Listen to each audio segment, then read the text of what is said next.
kama akili. Wengine anaota ndoto mbaya tu. Alafu anaamua, mimi naogopa. Ninamwambia dada mmoja ameokoka, sawa? Na anaomba, sawa? Na ananena kwa lugha. Shemeji yako akalale sehemu. Akasema, mchungaji, roho yangu. Roho yangu baba, roho yangu. Mwambie jirani yako, roho yangu inaogopa. Bado naogopa. Mguse jirani yako, bado naogopa. Mguse tena. Ukiona ameinama kulala, mfate kamtikise. Hebu kimbia kamtikise, mwambie bado nalala.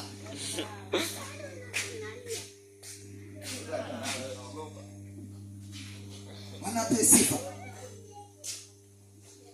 Eti kuna kitu gani kinachokuogopesha? Unapoona unaogopa, bado naogopa. Nisikilize. Yaani wewe ni mtu ambaye unafuriza kusikia lakini haufahamu. Unafuriza kutazama lakini haufanyaje? Kwa hiyo mtu anapigiwa simu ndio ibadani. Kazi mchungaji anayo. Angelo utanisaidia. Na tukianza maombi sasa hivi David Makilijia itatuanzishia maombi. Sawa? Katika hii point ombea macho yako ya ndani ili tuweze kuelewa maandiko. Maandiko anasema unawaza nini juu ya nini? Ya nani? Ya Bwana. Maana ya maandiko hauna. Ya maandiko kitabu gani? Yanaandikwa kitabu gani? Isaya 6:9. Utakufa vibaya kaka. Kila siku naambiwa ongo tena jehanamu, lakini bado naongopa hapa kama zabaoni. Hapa tuchezi vitungu. Unasikia baby, hapa tuchezi nini? Vitungu. Sawa? Kwamba tutalicheza na kesho. Bwana Yesu ape sifa. Maandiko yanazungumza kwamba unawaza nini juu ya nani? Ya Bwana. Nyamazeni tu, Bwana atakupigania. Yeremia 1:19. Tusomee kwa haraka.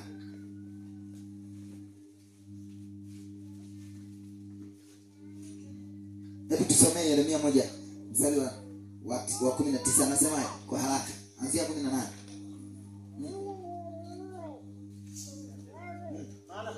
Maana tazama, nimekufanya leo kuwa mji wenye boma na nguzo ya chuma na kuta za shaba juu ya nchi yote, juu ya ufalme wa Yuda na juu ya wakuu wake na juu ya makuhani wake na juu ya watu wa nchi hii, na wewe watapigana na wewe lakini hawatakushinda. Maana mimi Yesu Kristo niko pamoja na wewe. Nasema mimi Yesu Kristo ili nipate kukuokoa. Nipate kufanyaje? Unaogopa nini? Wakuu wa nchi wako wapi? Mamlaka zote ziko wapi? Chini ya miguu yako. Alafu wewe ni nani? Ni nguzo ya chuma na shaba. Hautatikisika. Kwa nini wewe unatikisika?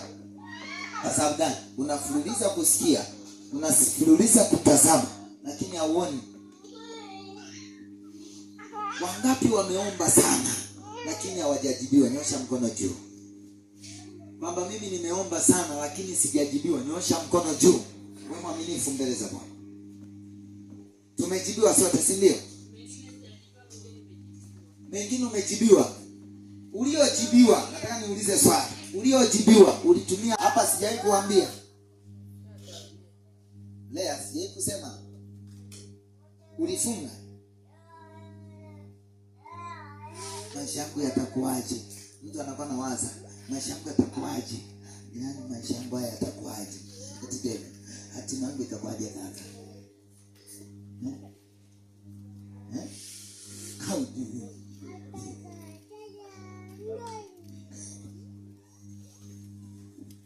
sema mchungaji, utalala njaa mpaka lini bana?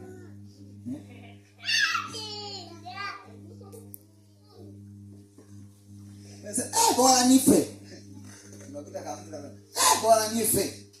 Kingine kanakwambia mimi bwana kwa hali hii bora niondoke. Nipe tu nauli yangu yangu ninayokudai. Nipe yangu ninayokudai. Haoni. Yaani yeye ni mara leo wasikilizaji lakini hawaoni, hawafahamu ni hawa. Mmoja wapo sasa. Ngoja nitoe. Ameota ndoto. Mimi nitafufua wafu. Si ndoto naotaga. Si ndio? Amen. Kwani ni mimi nimesema? Si yeye. Lakini ukifika wakati sasa ndo huduma yake inolewe sasa. Bora kwa hali hii. Mimi nipe tu yangu nayo kudai.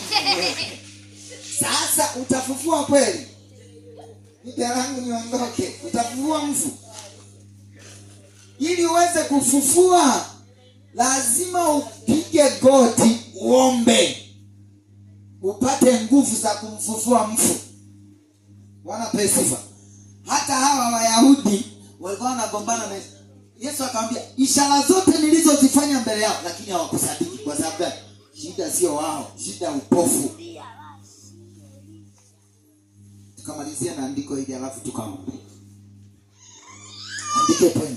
Ukiwa kipofu unakuwa huna utofauti na mtu aliyeko gizani. Ukiwa kipofu unakuwa hauna utofauti. Nisikilize naoandika.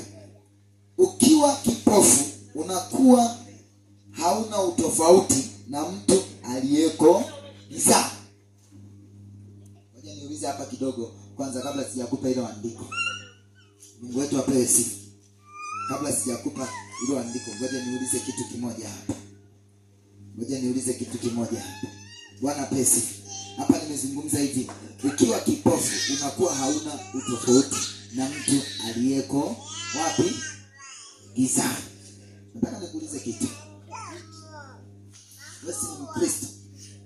Mtu aliyeko gizani ni mtu aina gani? Nisha mkono unijibu kwa haraka. Mtu aliyeko gizani ni mtu aina gani? Mtu aliyeko gizani ni mtu aina gani? Mtu aliyeko gizani ni mtu aina gani? Ambaye nyamaza, tulia hapo hapo. Nauliza tena. Mtu aliyeko gizani ni mtu aina gani? Mchungaji. Mtu aliyeko gizani ni mtu aina gani?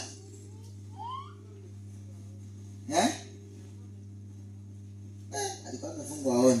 Tulia hapo hapo. Mtu aliyeko gizani ni mtu aina gani? Ni mtu ambaye hajaokoka. Hao wawili wapigie makofi. Naona walivyo na wivu sasa.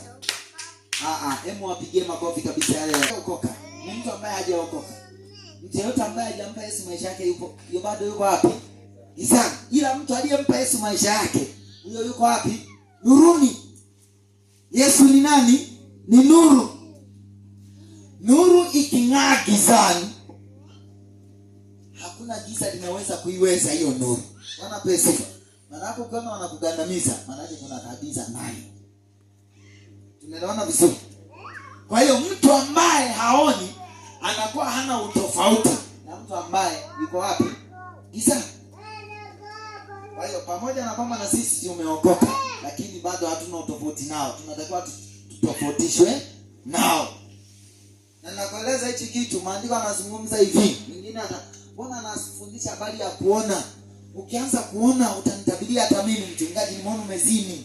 Inakuwa rahisi. Alafu nabii wako siishie tu kuona unazini, si ndio? Ona basi na wakati napokea pesa. Sema mtu wa Mungu. Mtu wa Mungu. Yaani unabii wako usiishie hapa, naonyesha unazini. Umeelewa? Ona basi hata wakati napokea fedha, baraka yangu. Anasimama. Mbona nasinzia wananong'onezana? ukatibu akaanza kunong'oneza.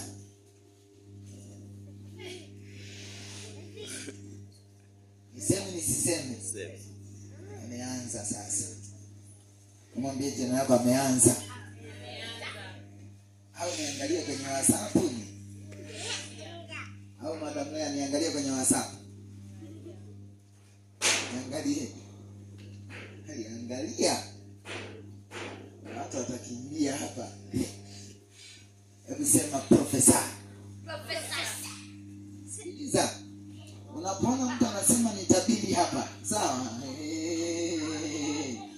Macho yake anakuwa mfanyaje? Hapa. Nikasimama hapa. Nikamwambia namuona bibi yako atakufa. Kabisa. Tena naona hali yake tena kuwa mbaya zaidi. Sasa siku 2-3 zikapita hapo katikati. Sasa hivi anajisikia vizuri. Nikamwambia, kweli baada ya siku chache zijazo, wakamwambia hivi, mifupa imekutana. Akamwambia hospitali, afanyaje? Arudi nyumbani. Hawana utaalamu tena. Mtu wa Mungu aliona hajaona. Mamelisha aliona hajaona. Aliona vibaya. Aliona vyema. Nataka nikufundishe kitu. Unatakiwa kuona ili wasaidie kwenye familia. Mungu wetu ape sifa. Na unapokuwa unaona, usitumie sasa ndo fimbo ya kuacha. Nimemwona kabisa mchungaji anatembea na kipenzi. Natangaza. Nimemwona kabisa hapa wala yake ile ama chochote. Usiniharibia washirika wangu. Bwana msongo sana jamani.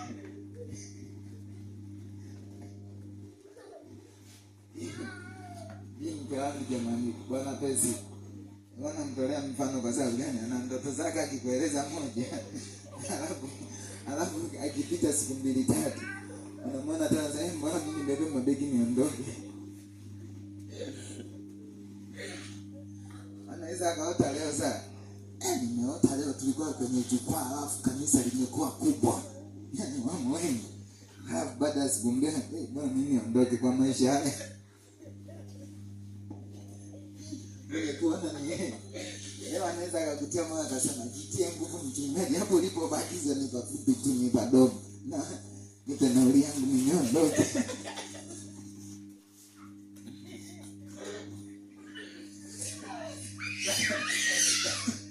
Hebu jiulize leo nasimama kabisa. Yaani leo nasimama kabisa. Hapo bwana nianguke. Utafika kweli.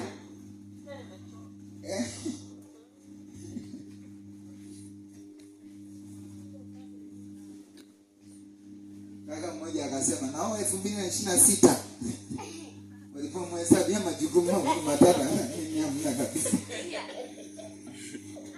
Na maombi alikuwa ameshaanza.